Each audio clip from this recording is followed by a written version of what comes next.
Baby. Hello, little darling. Let me see who you are. Let me see your little belly marks. I think this is summer, but I'm not sure. I have to...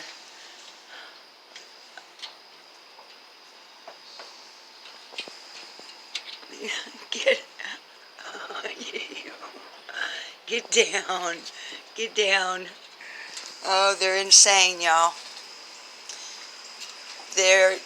Look at it. They are full of it. Full of it. I brought them out at 5:15 a.m. so they could have more time outside before it gets hot. All right. I'm going to talk about moms. I know this is a different topic here, and we're going to stroll while I do it, and there's not much pretty to look at in the yard. It's pretty much drought conditions around here in the hills and hollers of north central Arkansas here in the Ozarks. So I'm going to grab my cup of coffee here. Got caffeine. Get me a sip.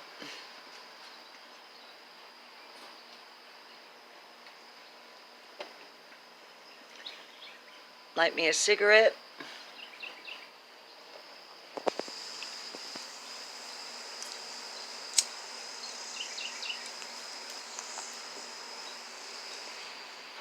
And I'm going to talk about my mom.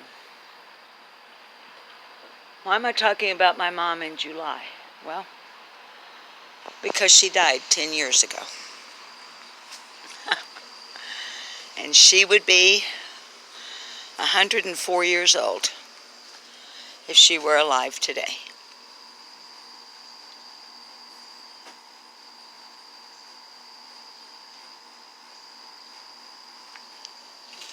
I wasn't the best daughter in the world.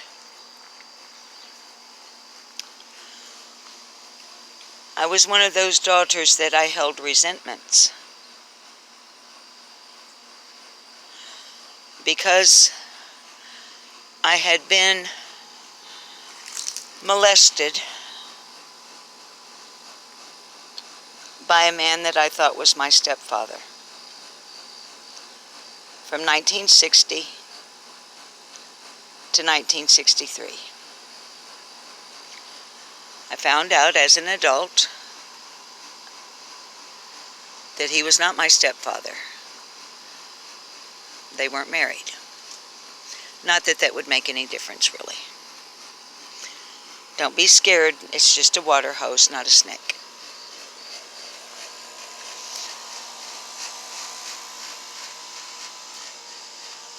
I held those resentments because I felt like my mom should have known when I was a kid. And for a long time as an adult. She didn't know. Nobody knew, except for me and Wallace Ratcliffe. I was 6 when it started. He was 36. Because you see, my father died when I was 3.5 years old. And several years later, my mother met this man. I've told this story on my channel, so I'm not going to go through the whole story. As a matter of fact, I think I'll just leave that part of the story at that. I've realized in the ensuing years that when my father died at the age of 41 from a heart attack in the 1950s, my mother lost her mind. Not like a 5150 losing of the mind.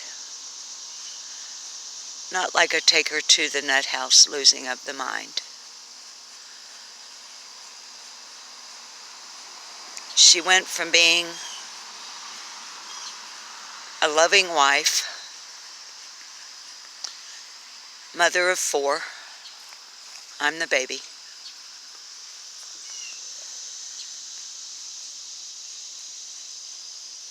Living on a big farm in Norfolk, Arkansas, to being a widow with 3 teenagers and a little one to raise on her own. She went from being a housewife to working 18 hours a day. Early of a morning as a waitress, late at night in a commercial laundry.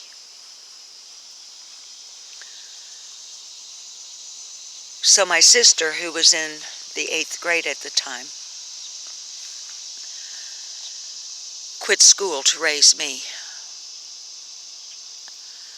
My sister gave up her life. Not her life, but her dreams, her education, for me.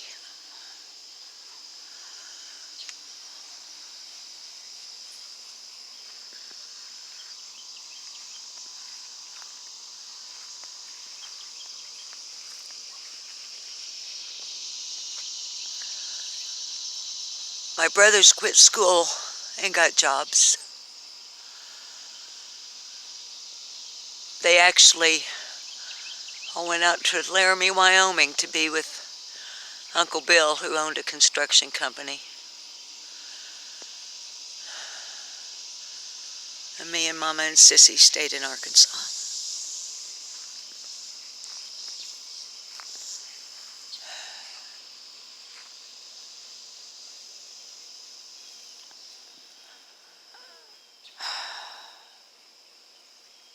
And she met Wallace Ratcliffe. So, towards the end of my mother's life, I was probably the worst daughter that anyone could have. I was neglectful of her needs, her emotional needs.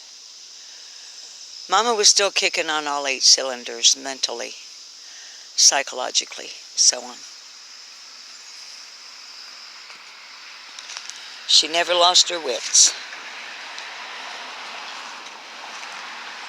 She just got wore out and was ready to go home and be with my daddy.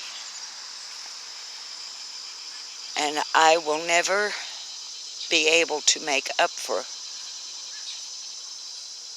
what I did not do.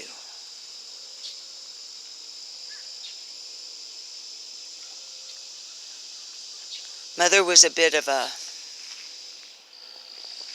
I don't know if you'd call it hypochondriac. She wasn't a malingerer, but she was the type that, well, once in a while she'd pretend to be sick when she wasn't, to get attention.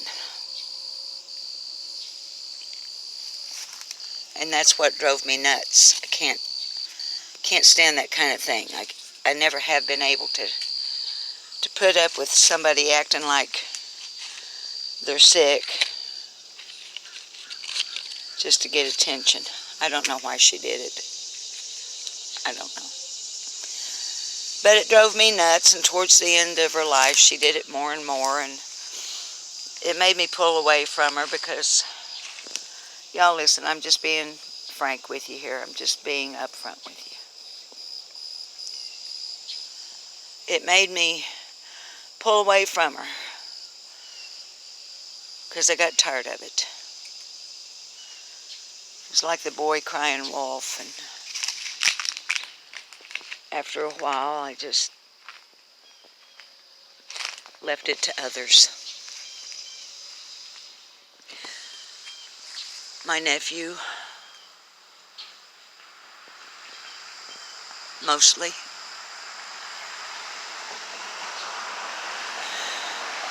He's a good young man. My sister had 4 boys. They're all good guys, all good men. They were brought up right.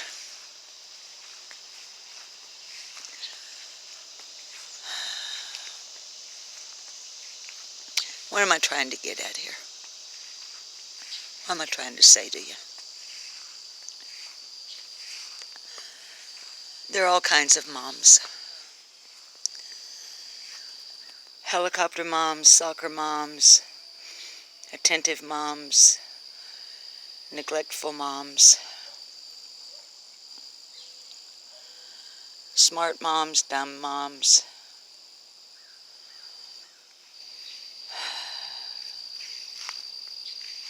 But you only get one.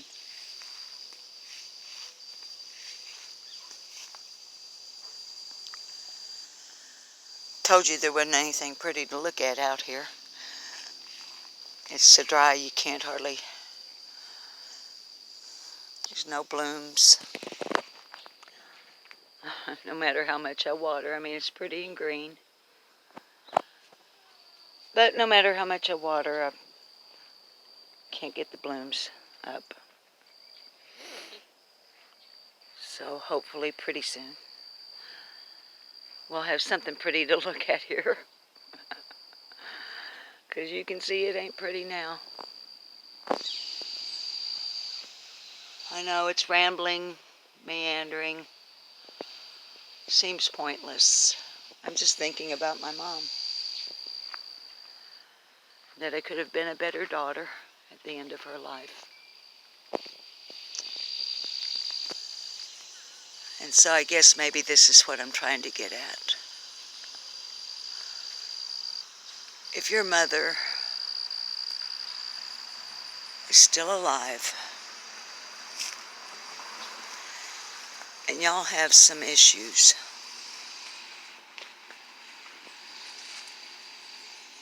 do me a favor and try to fix them. I know not everything can be fixed.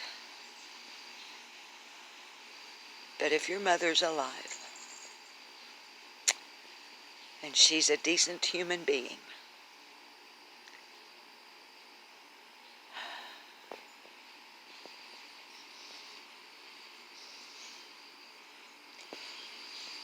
mend the fences before it's too late.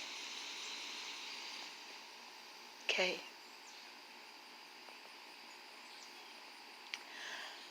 I can honestly say, and it does my heart good, that the very last words my mother and I spoke to one another were, I love you.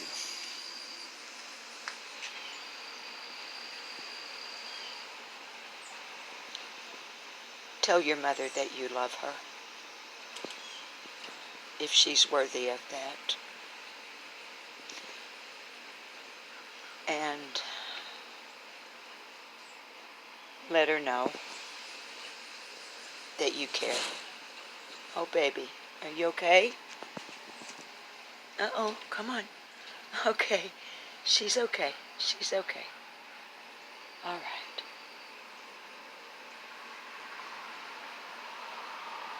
Tell your mother that you love her.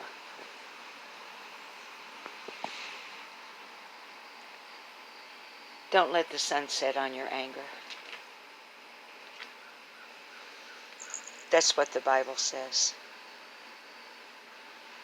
Because you may wake up tomorrow morning and the person you needed to say I love you and I'm sorry may not be available.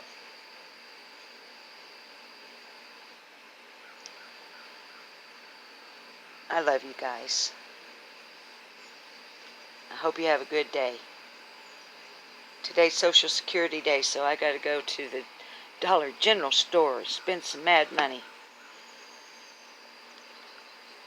And so we might take a drive later. Bye-bye.